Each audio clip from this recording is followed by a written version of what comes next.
Hi friends, welcome to our channel. నేను మీ లక్ష్మీ ప్రసన్న. ఈరోజు మన రెసిపీ వచ్చేసి ఇడ్లీ కేక్. ఓవెన్ లేకుండా, ఎగ్ను వేయకుండా ఈజీగా ఈ కేక్ను ఎలా ప్రిపేర్ చేయాలో చూపించబోతున్నాను. ఫ్రెండ్స్, వీడియోలోకి వెళ్ళే ముందు ఒక చిన్న రిక్వెస్ట్. మీరు కనుక మన ఛానల్ని ఫస్ట్ టైం చూస్తున్నట్లయితే ఇలాంటి మరెన్నో రెసిపీస్ కోసం మన ఛానల్ని సబ్స్క్రైబ్ చేసుకోండి. ఈ రెసిపీ కనుక మీకు నచ్చినట్లయితే తప్పకుండా ఒక లైక్ చేయడం మాత్రం మర్చిపోకండి. మరి ఆలస్యం చేయకుండా ఈ కేక్ను ఎలా ప్రిపేర్ చేయాలో చూద్దాం. దీనికోసం ముందుగా ఒక మిక్సింగ్ బౌల్ తీసుకొని అందులోకి 1 కప్పు బొంబాయి రవ్వను వేసుకోండి. అదేనండి సూజీ అంటాం కదా, ఆ రవ్వను వేసుకోండి.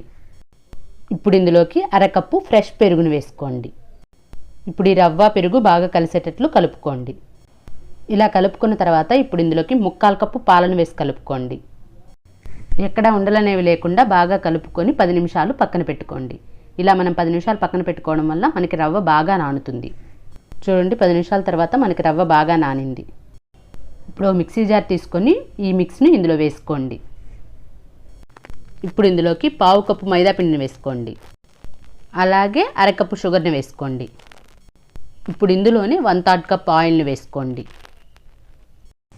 అలాగే 1/2 కప్పు పాలను వేసుకోండి. ఇప్పుడు వీటన్నిటిని మెత్తగా గ్రైండ్ చేసి తీసుకోండి. చూడండి, ఇలా గ్రైండ్ చేసుకొని ఒక బౌల్లో వేసుకోండి. ఇలా బౌల్లో వేసుకొని పక్కన పెట్టుకోండి. ఇప్పుడు స్టవ్ పై ఇడ్లీ పాత్ర పెట్టుకొని అందులో 1 గ్లాస్ సాల్ట్ని వేసుకోండి. లేదా మీరు ఈ సాల్ట్ ప్లేస్లో ఇసుకనైనా వేసుకోవచ్చు. సాల్ట్ వేసుకున్న తర్వాత ఇలా స్ప్రెడ్ చేసుకోండి.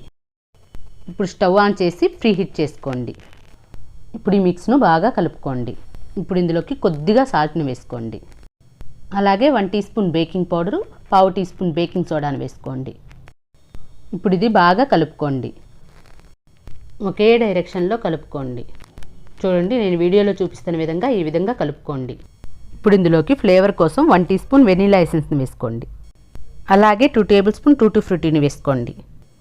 కలర్ఫుల్గా ఉండడం కోసం కొద్దిగా ఎల్లో ఫుడ్ కలర్ని వేసుకోండి. ఇది పూర్తిగా ఆప్షనల్ మాత్రమే, మీకు ఇష్టమైతే వేసుకోవచ్చు, లేకపోతే లేదు. ఇదంతా బాగా కలుపుకోండి. ఇప్పుడు కూడా ఒకే డైరెక్షన్లో కలుపుతూ ఇలా మధ్యలో కట్ చేసినట్లుగా కలుపుకోండి. ఇలా బాగా కలుపుకున్న తర్వాత కొద్దిగా ఆయిల్ రాసిన ఇడ్లీ ప్లేట్లోకి 2 స్పూన్ల చొప్పున వేసుకోండి. చూడండి, ఇలా వీడియోలో చూపించిన విధంగా వేసుకోండి. ఇలానే అన్ని ప్లేట్లలోకి వేసుకోండి. ఇప్పుడు వీటిపైన టూటీ ఫ్రూటీని వేసుకోండి. ఇలానే అన్ని ప్లేట్లకు వేసుకోండి. ఇప్పుడు ఈ ప్లేట్లను ప్రీహీట్ చేసిన ఇడ్లీ పాత్రలో పెట్టుకోండి.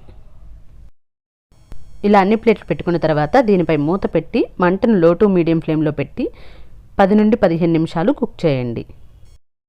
10 నిమిషాల తర్వాత ఒకసారి మూత తీసి కేక్ బేక్ అయిందో లేదో ఒకసారి చెక్ చేసుకోండి. ఇలా టూత్పిక్తో కానీ నైఫ్తో కానీ చెక్ చేసుకోండి. ఒకవేళ తడిగా ఉంటే మళ్ళీ మూత పెట్టి బేక్ చేసుకోండి. తడేమీ లేకపోతే మనకి కేక్ బేక్ అయినట్టు. చూడండి, 10 నుండి 15 నిమిషాల తర్వాత మనకి కేక్ చక్కగా బేక్ అయిపోయింది. చూడండి, అన్ని ప్లేట్లలోని కేక్ కూడా మనకి చక్కగా బేక్ అయింది.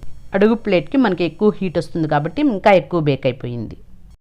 ఇలా ఇడ్లీ ప్లేట్లను బయటికి తీసిన తర్వాత 2-3 నిమిషాల తర్వాత ఇలా కేక్ని తీసుకొని ఒక ప్లేట్లో పెట్టుకోండి. చూడండి, మనకి కేక్ ఎంత చక్కగా వచ్చిందో.